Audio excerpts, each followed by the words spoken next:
Hello and welcome to the recorded online series on general psychology. I am an assistant professor at the Department of Psychology at National Taiwan University. Before we get into the main content in this video, I would like to briefly introduce myself.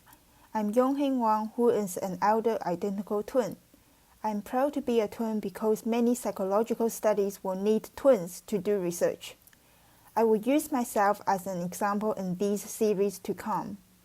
For my education history, I have lived all across the globe and gained my PhD at the Institute of Psychiatry, Psychology and Neuroscience at King's College London. In the Lifespan Development series, I will be happy to share how these experiences shape who I am today. Here are my research interests. I'm interested in resilience and stress, and also applying media and technology into promoting mental wellness. So I have specialty in the industrial and organizational psychology area, and also on personality and social psychology. Now I would like to give an overview about learning psychology in English, and what I mean by learning psychology itself is a new language for all.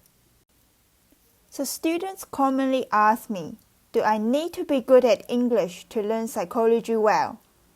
My answer to this question is no.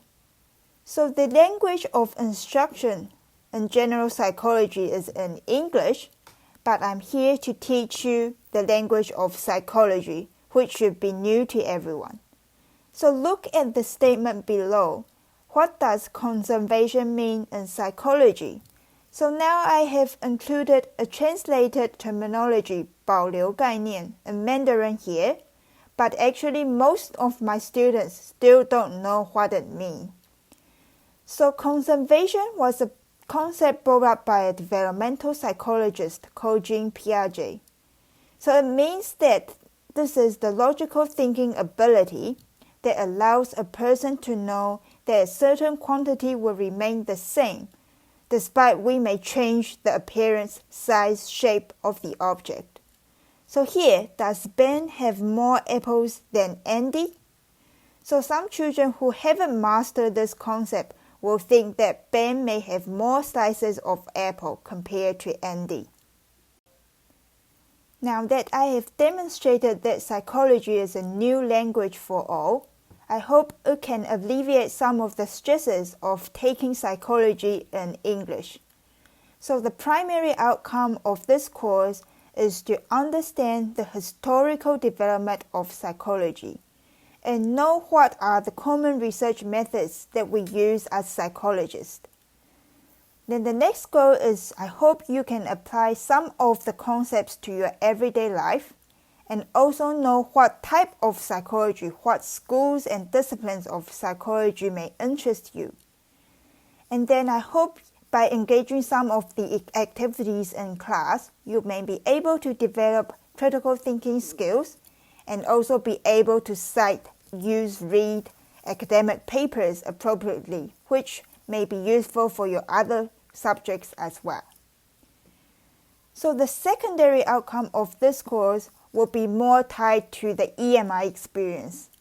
So taking an EMI course is actually challenging yourself to learn a new discipline in English. So I hope it will help you improve your overall English learning skills and also have a teaser of what it is like to take an EMI course or studying abroad. And you also have the opportunity to connect with foreign students in the class. And finally, I hope you will gain greater confidence to take other EMI courses in the future. I've taught this course for 3 semesters, and based on my experience with teaching EMI courses, I've decided to provide additional learning resources for students besides attending formal lectures to facilitate learning. I've designed these recorded videos as an additional resource for students to replay and review the lecture materials at their own pace.